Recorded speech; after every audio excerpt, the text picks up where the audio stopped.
मैं बता रहा हूँ, एक तो नोट्स मैंने पढ़े पहले तो, ठीक है, नोट्स अच्छे से रिवाइज कर लिए। उसके बाद क्या, क्योंकि नोट्स नहीं आपके कवर होंगे तो फिर आपको बुक समझ में नहीं आती, तो इसलिए उसके साथ साथ आप एक बार नोट्स कर लिए, नोट्स में जो जो कंटेंट है क्लासेस के साथ साथ। उसके बाद फिर आरपीएससी में आप ये देखिए कि मतलब कौन से टॉपिक इंपॉर्टेंट है वो आप वहां से टिक कर लीजिए, ठीक है। और वहां पे क्या, जैसे डायग्राम्स होते हैं वो होते हैं, वो अच्छे से होते हैं। यस। वो अब वैसे यहाँ नोट्स में भी कवर करने लग गए हैं, लेकिन वहाँ पे कलरफुल होते हैं, थोड़ा अच्छा लगता है, तो वो आप वहाँ से देख लीजिए। तो क्या होता है जब वहाँ पे पेपर बनते हैं आरपीएससी में, तो आप देख लीजिए कि वो स्टैंडर्ड बुक फॉलो करेंगे, तो आपने जैसे वहाँ से रीडिंग करी है तो वो आपके डायरेक्ट क्लिक कर जाएंगे नोट्स हमारे, समझ रहे हो, नोट्स हाँ थोड़ी, सर। हाँ, तो वो सीधे एक आपका ये है, एक माइंड मेमोरी बन जाती है डायग्राम की, तो वो आपके सीधे वहाँ से आपको क्लिक करेगा, तो आपका जो एक टाइम है वो टाइम कम हो जाएगा। तो इसलिए नोट्स में वैसे सब कुछ होगा, लेकिन आरबीएससी की बुक्स हैं, एनसीईआरटी की बुक्स हैं, तो एक स्टैंडर्ड बुक्स है। ठीक सर। हाँ, तो उसको धन्यवाद आप सर। वैसे फॉलो कर सकते हैं। हाँ हाँ,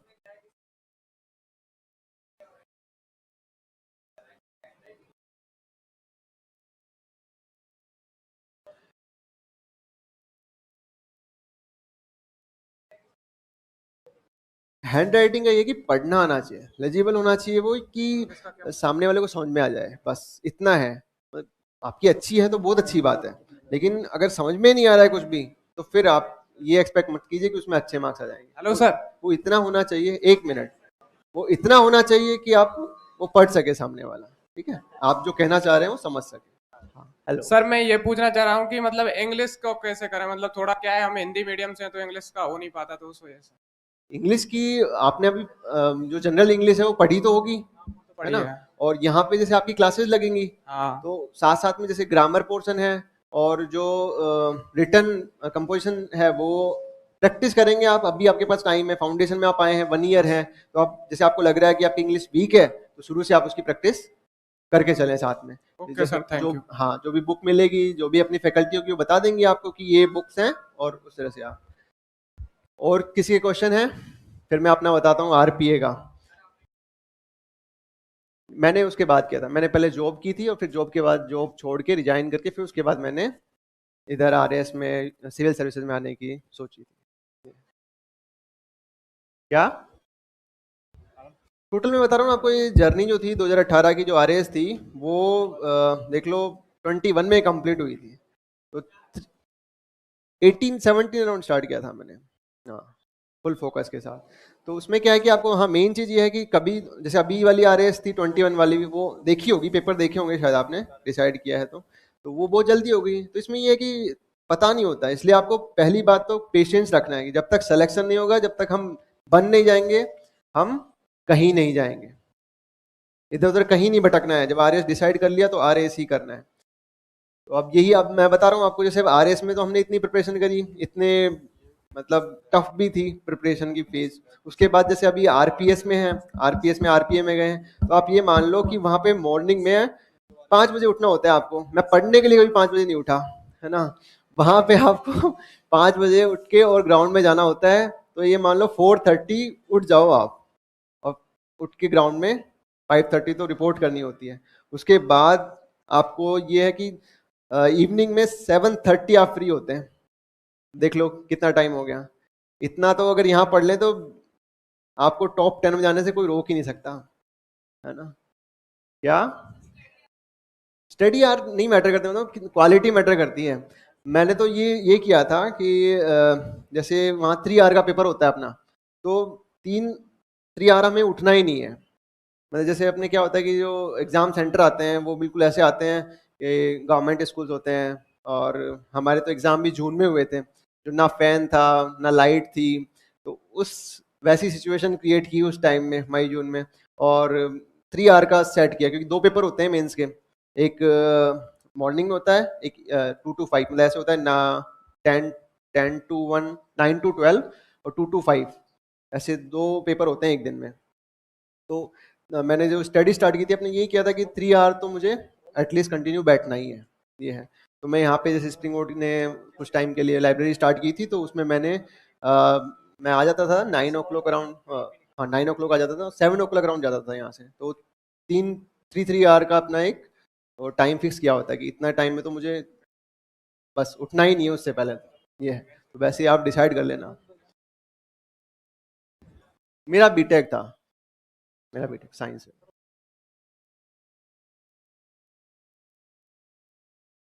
उसमें कमी यही रही थी कि मैंने प्रॉपर मैंने टेस्ट सीरीज ज्वाइन की थी, और मैंने क्या कोचिंग नहीं की थी उस टाइम।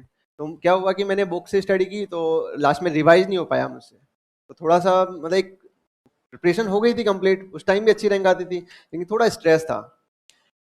सेकेंड ईयर में मैंने वो अपने, हाँ, स्ट्रेस को सब चीज मैनेज हो गई अच्छे से, पहले से ही प्रिपरेशन हो गई कंप्लीट, टेस्ट पेपर्स में भी अच्छी रैंक आती थी, और सिलेबस भी कंप्लीट हो गया था, नोट्स का भी रिवीजन हो गया था, तो वो सब होके और मतलब ओवरऑल मैं लास्ट में अपने आप को मैनेज रख सका था। Good afternoon sir. हाँ, गुड आफ्टरनून। जैसे इस ईयर हमारी ग्रेजुएशन कंप्लीट हो गई है पूरी, हाँ हाँ। तो हमें लगता है सर कभी कभी कि 12th बाद कोई गाइडेंस करने वाला था नहीं हमें कोई। हम्म। अब हमारे मतलब जैसे मैं साइंस फील्ड से हूँ, तो थर्ड ईयर में था, तब मेरा माइंड में हुआ कि नहीं मुझे सिविल सर्विस में जाना है। उस समय मैं मतलब थिंक नहीं कर पाया था इतना 12th के बाद। तो अब जैसे ग्रेजुएशन हो गई सर, ये वाला अटेम्प्ट देना है हमें, मतलब निकालना ही है ये वाला। तो जैसे अगस्त तक नोटिफिकेशन बता रहे हैं, तो सर कैसे क्या करेंगे हम, हमारी क्या स्ट्रेटेजी होनी चाहिए आगे? अब अपने जैसे फाउंडेशन में आप आए हैं यहाँ पे अपने, हाँ। तो फाउंडेशन में क्लासेस होंगी स्टार्ट। अब आप अगस्त तक नोटिफिकेशन बता रहे हैं, तो प्री मतलब यहाँ पे क्या होता है और जैसे सर दो एग्जाम मैंने पहले निकाले हुए भी, एक क्रैक भी किए हुए हैं, मतलब एसआई का और उससे पहले अच्छा, एक तो वो। एसआई का स्ट्रेटजी थोड़ी अलग होती है। वहां पे क्या होता है, जीके आती है, तो उससे अपने यहाँ का प्री तो हो जाता है, जीके और हिंदी होती है उसमें। तो आरएस में क्या होता है कि मेंस, मैंने जैसे बताया अभी, प्री तो क्वालिफाइंग है, आपको फुल फोकस किस पे करना है, मेंस पे, मैं और मेंस से रिटर्न। ठीक है, जी तो उसमें आंसर राइटिंग है, तो वो तो एसआई तो बिल्कुल अलग है, एसआई का तो आप कंपेयर करो ही मत आरएस से। नहीं, आरएस बिल्कुल अलग है, एसआई बिल्कुल अलग है। तो ये है कि अब आपको उस डायरेक्शन में, जैसे आरएस के थ्रू, आरएस के लिए ही सोचना है अब कि उसकी क्या स्ट्रेटेजी होनी चाहिए। तो उसमें मैंने अब बताया कि प्री क्लियर करके कुछ नहीं मिलने वाला। प्री क्लियर कर लिया और आपने आंसर राइटिंग या मेंस की अच्छी प्रिपरेशन नहीं करी तो नहीं होता है, तो इसलिए उसकी प्रिपरेशन करो। और उसके लिए यहाँ पे जैसे अगर क्लास ज्वाइन कर लेते हो या जो भी जैसे भी करते हो आप, तो मेन फोकस मेंस पे करना है आप, ये है।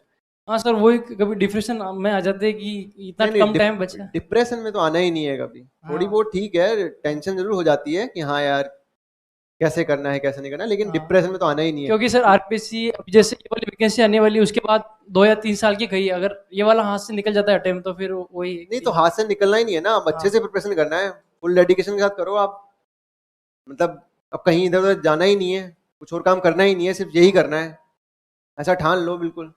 मैं बता रहा हूँ ना आपको कि अब वहां पे है कि जैसे ये तो सिलेक्शन लिया, उसके बाद सोचा था कि क्या मस्त ऐसे ये हो। अब आरपीए में जाने के बाद ये है कि वहां से आप बाहर नहीं निकल सकते, मतलब विद परमिशन लेके ही आप बाहर निकल सकते हो, संडे को भी आपको वहीं रहना है। अब देख लीजिए आप, तो इस तरह से अपने आप को थोड़ा बाउंड कर लो कि अब मुझे यहाँ से निकलना है तो आरएस बन के ही निकलना है, उससे पहले नहीं निकलना है, ये है। अब उससे पहले कभी मैंने नहीं करी थी 5 किलोमीटर की रनिंग। 5 किलोमीटर की रनिंग करनी है 25 मिनट में, अब करनी ही है, वो करनी है तो करनी है, वो चीज होना चाहिए। तो वो है। अब वहाँ पे जैसे अलग अलग इवेंट होते हैं हमारे, हॉर्स राइडिंग हो रही है, स्विमिंग हो रही है, स्विमिंग में आपको इतने टाइम में ये कवर करना है, तो वो करना ही है। क्योंकि ठीक है, सर कोई, इतने टाइम तो हमने प्री के हिसाब से ही तैयारी की थी ऑब्जेक्टिव्स की। हाँ हाँ, अब सारा कुछ मेंस में रिटर्न वगैरह प्रैक्टिस करना हो तो तो वो मैं वही तो कह रहा हूँ, पहले ये डिसाइड कर लो कि बनना है। मतलब बनने से पहले तो जाना ही नहीं है घर पे, ये तो कोई एक्सक्यूज तो देना ही नहीं है कि ये हो गया था इसलिए मेरा नहीं हुआ। ठीक है ना, तो बनना है तो मतलब बनना है, वो होना चाहिए attitude. Okay sir, thank you sir. Okay. मेरे तो यही नहीं हो पाता था, मैं यही कर लो कवर।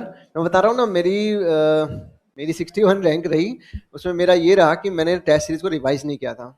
अगर टेस्ट सीरीज रिवाइज करता ना तो 2-3 क्वेश्चन और थे जो मेरे मतलब मैं नहीं कर पाया था, और टेस्ट सीरीज में थे वो ऐसे कैसे। तो दूसरी वाली, मैं वही बोल रहा हूँ कि जब आपका जैसे यहाँ का कंप्लीट हो जाए ना, कोई भी एक जो आपकी कंप्लीट हो जाए ना, उसके बाद आप दूसरी करो, देख जरूर लो। मैं ये नहीं कह रहा कि आपको नहीं करनी चाहिए, क्योंकि मेरे को मेरी स्ट्रेंथ पता है कि मैं क्या दूसरी फोकस करूंगा, हो सकता है मैं इस पे अच्छे से ही कवर ना कर पाऊँ, तो मैं इसी पे ज्यादा कवर करता था कि एक तो कवर हो एटलीस्ट पहले। अगर आपका इतना टाइम मिल जाता है कि हाँ ये मेरा अच्छे से हो गई है कवर, तो फिर आप देख सकते हो, देखने में क्या जा रहा है। बहुत सारी टेस्ट सीरीज है, मतलब टाइम टेबल तो नहीं है, जैसे अब आपकी क्लासेज रहेंगी, मैं बता रहा हूँ, मैं ये मान के चलो जैसे आपने ज्वाइन कर लिया तो क्लासेज रहेंगी, तो क्लासेज आपकी जो फाउंडेशन क्लासेज होती हैं 6 to 7 आवर की तो रहती हैं वो। तो मॉर्निंग में बैच होगा तो आप फ्री होंगे, उसके बाद फिर थोड़ा थोड़ा रिलैक्स के लिए भी चाहिए, जैसे लंच किया या ये किया। उसके बाद जो आपका टाइम रहेगा वो ये रहना चाहिए कि मेरे को जो मॉर्निंग में कराया है वो तो रिवाइज करना ही करना है, ठीक है, जो कराया है वो रिवाइज करना है, और साथ में फिर उसके बाद अगर टाइम मिल जाता है तो टेस्ट पेपर्स जैसे होते हैं ना, टेस्ट क्वेश्चन देते हैं वो लिखने हैं, और फिर उसके बाद जो प्रीवियस ईयर के क्वेश्चन है थोड़े वो देखने हैं, पता चले कि हाँ कैसे हमें करना है, कैसे हमें अपनी स्ट्रेटजी बनानी है, क्वेश्चन किस तरह के आ रहे हैं, कैसे अटेम्प्ट हो रहे हैं। फिर उनको पूछ भी सकते हो आप आगे क्लास में कि हाँ इस तरह के क्वेश्चन है सर, इसको कैसे अटेम्प्ट करना है, ये रखना है। मतलब हेलो मिनिमम आपका ये है कि आपकी यहाँ क्लासेस होगी 6 आवर की, तो 6 आवर ही आपको रिवीजन के लिए चाहिए। ये हेलो सर, नमस्ते सर। हाँ नमस्ते। सर मेरी है सर 21 होने में सर 8 महीने बचे रहा है, हाँ तो सर फॉर्म फिल कर सकते हैं कि नहीं कर सकते? फॉर्म तो फिल कर सकते हैं आप, ग्रेजुएशन में जैसे हो तो फॉर्म फिल कर सकते हो आप। फाइनल है। हाँ तो फॉर्म तो फिल कर सकते हो, फिर वो लास्ट में होता है इंटरव्यू से पहले या कौन सा ऐसा होता है कि आपको कंप्लीट हो जानी चाहिए आपकी एज। हाँ, तो फॉर्म फिल करने में तो कोई प्रॉब्लम नहीं है। चलो ठीक है। सॉरी क्या? मेरा तो यही रहता था कि सिलेबस कवर हो जाए, मतलब जब तक वो ये नींद नहीं आती थी ना, जब मैं ऐसे काउंट नहीं किया कभी, लेकिन ये रहता था कि हाँ जो है जो आज हुआ है वो कवर हो जाए मेरा, उसके बाद ही सोना है, ये चीज़ है। और लास्ट में ये हो गया जब कंप्लीट हो गया था सिलेबस, उसके बाद ये रहता था कि 3 3 आवर के 2 स्लॉट तो होने ही है एटलीस्ट। हाँ जैसे डेली के अपने वहाँ पे पेपर देंगे फाइनल में, तो 3 आवर बैठना है हमें, तो 3 आवर के डेली के 2 होने ही चाहिए। ये क्या? हाँ सेम ही होता है।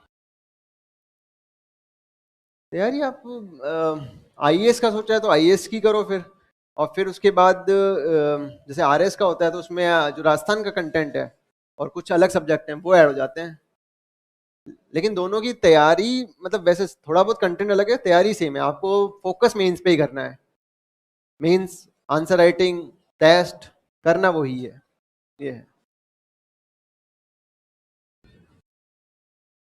आफ्टर सिलेक्शन मैंने पहले बताया था कि एक तो आप बिल्कुल सोसाइटी में एक अलग वो स्टेटस गेन कर लेते हो, सब आपसे मिलते हैं, मिलने आते हैं, और मतलब लोगों का परसेप्शन चेंज हो जाता है कि इस तरह से। उसके बाद फिर आपको भी फील होने लगता है, जैसे आप ज्वाइन करते हो एज ए सर्विस के पार्ट बनते हो तो आपको भी आपका कॉन्फिडेंस बहुत हाई हो जाता है, आपका कॉन्फिडेंस लेवल ऐसा लगता है कि बस मैं ये कर सकता हूँ, मैं ये मतलब उस तरह से वो चीज़ें हैं, तो वो आपको सिलेक्शन के बाद ही फील होगा। मतलब अभी आप सिर्फ सोच सकते हो उस चीज़ के बारे में कि हाँ यार मेरा सिलेक्शन लेना है, उसके बाद क्या रेपुटेशन रहेगी, क्या स्टेटस रहेगा, लेकिन वो सिलेक्शन के बाद ही आप एक्चुअल में फील कर सकते हो। तो उसको आप अभी से रख के चलो कि हाँ, क्योंकि आप देखते हो एक दिन में इस तरह से आपके फॉलोवर बढ़ते हैं और सब जानने लग जाते हैं आपको, है ना। फिर उसके बाद जैसे आप उन इंस्टीट्यूशन में जाते हो, जैसे मैं बता रहा हूँ आरपीए में हूँ मैं भी, राजस्थान पुलिस एकेडमी में, तो वहाँ जाना ही एक ऐसा लगता है कि फील प्राउड, फील ऑनर, वो चीज़ है। इसलिए उसको ध्यान में रख के करो कि हाँ बाद में फिर आपको सीधे एक जैसे अभी आपको इतनी नॉलेज नहीं होगी, फिर आपको एक सर्कल में लगा देते हैं, सीओ सर्कल में, तो मतलब वहाँ के सारे डिसीजन लेना वो सब आप पे आ जाते हैं, सारी रेस्पॉन्सिबिलिटी आप पे आ जाती है। वो सब बात की बातें हैं, बट ये है कि आपको उसके लिए पहले अच्छे से फोकस स्टडी करनी होगी, डेडिकेशन के नमस्ते सर। सर मुझे साथ। एक मिनट। ये जानना है कि आरपीएस बनने के बाद कैसी लाइफ होती है एंड कैसी लाइफस्टाइल हो जाती है, और ड्यूटीज़ क्या होती हैं ऑफिसर की, और वो मतलब क्या क्या कर सकता है एक सोसाइटी के लिए, और जो करना चाहता है प्रिपरेशन के वक्त वो बाद में कैसे फुलफिलमेंट आता है उसके अंदर। आरपीएस का मैं आपको बता सकता हूँ कि जैसे आरपीएस की ट्रेनिंग है वो और सर्विसेज से काफ़ी लंबी है। एक तो 2 ईयर की कंप्लीट ट्रेनिंग है, 1 ईयर की तो इंस्टीट्यूशनल ट्रेनिंग है, 1 ईयर की फील्ड अटैचमेंट है।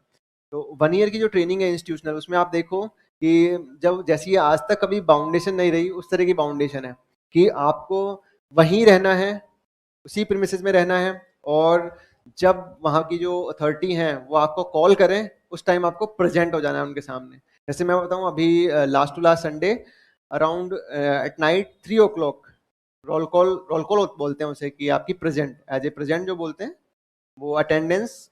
तो 3 o'clock midnight, in the night roll call हुआ, आपको जाके प्रेजेंट हो जाना है। अब देखिए, ऐसी तो बाउंडेशन कभी नहीं होती, आप प्रिपरेशन कर रहे हो तब भी नहीं होती कि आपको 3 बजे रात को उठना है। तो ये देख लीजिए। उसके बाद आपको, आप सिक भी हैं तो भी आपको एट 5 जो हमारे मार्का लगता है, तो वो उठ के जाते हैं आप, और जाके वहाँ पे एक मतलब ग्राउंड में आपको गैदर होना है, पालन होना है। तो वहाँ पे आपको जाना ही है, भले ही आप सिख हैं कुछ भी हैं, आपको वहाँ पे जाना है। तो इतनी बाउंडेशन यहाँ नहीं होती। आप सिक में आज तो यार थोड़ा सा चलो फीवर हो रहा है या कोल्ड कफ है, थोड़ा रेस्ट कर लेते हैं, लेकिन वहाँ ऐसा नहीं है। ठीक है। उसके बाद आपको 5 टू जो ड्रिल होती है, उसमें आपको 5 kg की आपकी राइफल है, उसको लेके आपको ड्रिल करनी है, भले ही आपको कितना ही पेन हो, कुछ भी हो, आपको करना है वो चीज़, है ना। तो 5 morning, in the morning at 5 और इन द इवनिंग एट 7, मतलब 5 to 7 आपको ये डेली करना ही है। तो वैसे ही आप उसको यहाँ पे देख लीजिए कि यहाँ पे ऐसा होता था कि यार ठीक है आज मूड नहीं हो रहा तो नहीं पढ़े, लेकिन वहाँ बाउंडेशन है।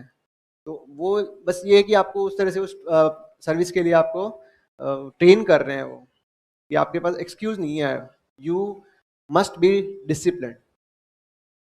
तो 1 year का तो ये कंप्लीट वो हो जाएगा। उसके बाद फील्ड अटैचमेंट होगा। फिर उसके बाद क्या होता है कि मेनली हमें जो डील करना होता है, एक तो सुपरविजन की जॉब है, कि जो नीचे जो इंस्पेक्टर्स हैं, जो पुलिस स्टेशन हैं, इंस्पेक्टर्स हैं और सबऑर्डिनेट्स हैं, उनका सुपरविजन करना है कि वो कुछ ऐसे फॉल्टी नहीं कर रहे हैं, मतलब कुछ उनका जो जो भी डिसीजन है वो सही हो, रॉन्गफुल नहीं हो। ठीक है। और जस्टिस होना चाहिए। उसके बाद दूसरा क्या है कि कुछ केसेस होते हैं जो सीधे आरपीएस, जो डिप्टी एसपी होता है, सीओबी बोलते हैं उसे, सर्कल ऑफिसर, वो डील करता है। जैसे जो SC ST, schedule caste, schedule tribe, जो वीकर सेक्शन है, उससे रिलेटेड केस हैं। कुछ पॉक्सो के केसेस हैं, वो डायरेक्ट, जिसमें ज़्यादा सेंसिटिविटी होती है, सेंसिटिव केस होते हैं, वो डील करता है। तो ये केस आपके पास डायरेक्ट आता है या फिर? कुछ केसेस डायरेक्ट होते हैं जिसमें वो इन्वेस्टिगेशन ऑफिसर होता है। और सर आपका ऑफिस किधर होता है, जैसे कि? ऑफिस ये एक सर्कल होता है, सर्कल होता है, और उसके अंडर में 5 to 6 पुलिस स्टेशन होते हैं। हाँ, हाँ। नहीं, जैसे SDM होता है ना, ऐसे सब डिविजनल पुलिस ऑफिसर होता है। तो नमस्ते। हेलो। हाँ, तहसील में तो तहसीलदार होता है। हाँ हाँ, 5 to 6 पुलिस स्टेशन होते हैं। हाँ, वो सब।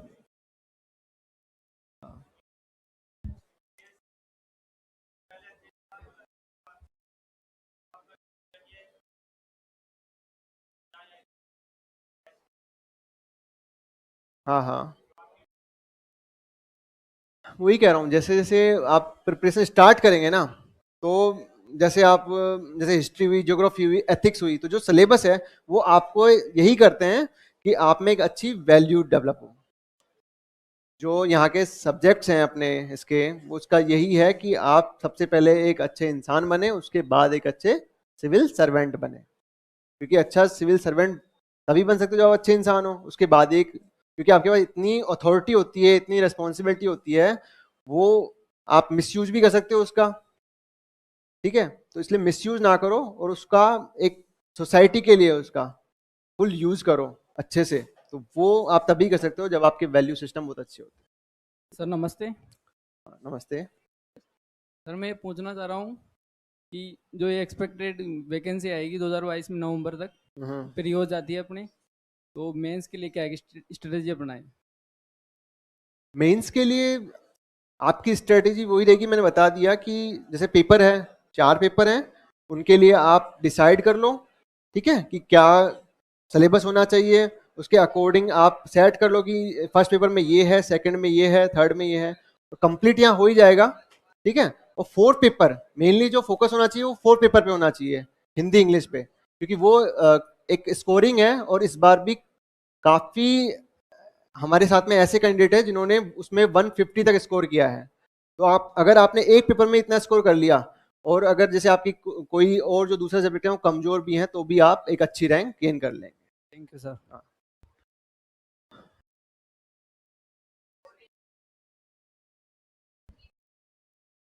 प्री में मैथ्स, हाँ मैथ्स आती है प्री में। नहीं मैथ्स इतनी कोई टफ नहीं आती है, आप यहाँ पे से क्लासेस होंगी वो आप कवर करेंगे, साथ में प्रैक्टिस करेंगे तो आपका कवर हो जाएगा। और मतलब ऐसा नहीं है कि सारे क्वेश्चन टफ आते हैं, कुछ क्वेश्चन टफ आते हैं, ये है। और वैसे भी कट ऑफ इतनी ज़्यादा जाती ही नहीं है। आप अगर कोई कुछ पोर्शन आपका वीक भी है तो आप अपने स्ट्रॉन्ग पोर्शन पे काम करो और उसे क्लियर करो, आपका हो जाता है क्लियर बाद में। लेकिन ये ध्यान रखो जैसे सिलेक्शन हो जाएगा उसके बाद जब आप RAS या RPS जो बनेंगे, उसके बाद आपके पास कितनी वो होगी, पावर होगी ना, तो उसको देख के आप जो यहाँ के जो छोटे मोटे हुए ना उनको आप भूल जाएंगे। तो इसलिए उस चीज को देखो आप एक बार, मतलब कुछ वीडियोस होते हैं अपने, कभी कभी जब डिमोटिवेट हो तो इस तरह के वीडियो देख लिए आपने, वो देख लिए तो आप मोटिवेट हो जाते हैं। ठीक है, तो वो चीज देख के और ध्यान में रख के फिर आप करो। आपका कोई क्वेश्चन था लास्ट में? हाँ क्या था? अभी आप 12th में हैं? अच्छा, ग्रेजुएशन में जैसे फाउंडेशन कोर्स होता है, फाउंडेशन कोर्स में कर सकते हैं आप साथ साथ में। तो 12th में क्या है सब्जेक्ट अभी? मैथ्स। हाँ तो अब वो तो खैर आप देखो, डिसाइड करो अपने हिसाब से, कोई सा भी हो स्ट्रीम कोई फर्क नहीं पड़ता, पढ़ना आपको सब पड़ता है। हाँ स्टार्ट अभी भी से कर सकते हो आप, ऐसा नहीं है, लेकिन कौन सी स्ट्रीम आप लेना चाहते हो वो आप डिसाइड करो कि मेरी कौन सी, मतलब मेरा चॉइस और इसमें इंटरेस्ट ज़्यादा है, वो सब पैरामीटर्स देखो और फिर डिसाइड। क्या? नहीं वो तो आपका ही गोल है कि RS बनना है, लेकिन कौन सी स्ट्रीम करनी है, साइंस लेना है आर्ट्स लेना है, तो वो आप देखो कि आपको क्या लेना है ना।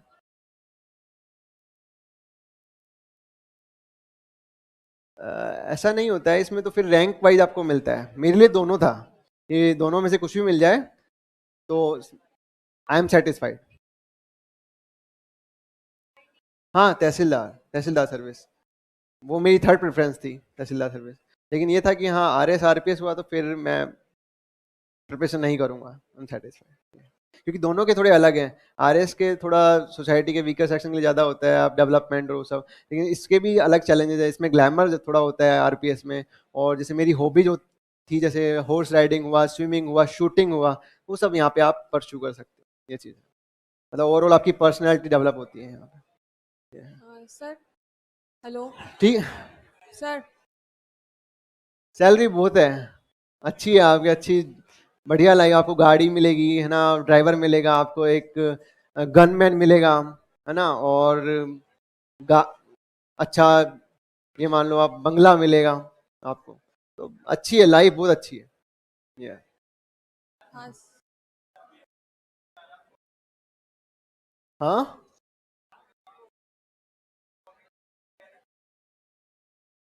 प्री के लिए इतना है कि प्री अपना क्लियर हो जाएगा, मेंस करोगे तो प्री क्लियर हो ही जाएगा। प्री में फैक्ट है, मतलब वो एक अलग थोड़ी स्ट्रेटेजी है, उसमें आप इकोनॉमिक्स सर्वे, करंट अफेयर है ना, और साइंस मैथ्स रीजनिंग, इन पे आप कवर करोगे, आपका प्री क्लियर है।